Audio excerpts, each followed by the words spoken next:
What's up guys, Andrew here, welcome back to the tutorial, and in this video I'm going to show you how to install eToro on your Android phone. So go ahead and open up the Play Store on your Android phone, use a search, and you simply want to type in eToro, right? So once you go ahead and type that in, you'll be able to find the app. Just simple tap on install and you will be able to install this application. Right, keep in mind that this eToro app is widely popular in Canada and in the UK, but if you're living in other countries, you also have the opportunity to use it as well. So once it's installed, you can go ahead and you can open up the application. And here you can see it's going to ask you to, if you have an account, you can sign in or just go ahead and click and continue, get started. And here you can just quickly sign in with your Gmail account if you have one. So I'm going to just quickly select the Gmail account right there. Here you want to go ahead and ensure that you have your username set up.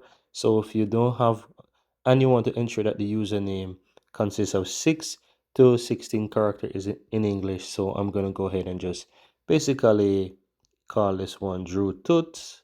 That should work. Accept those terms and conditions here as you can see and click and create account. You might, if you do want to allow notifications, you can. It's really up to you as well. But that's it. You're right in the app. Just go ahead and click and let's do that. And here you can go ahead and you can fill in your legal information here once you're ready. So this is where you get started. You can go ahead.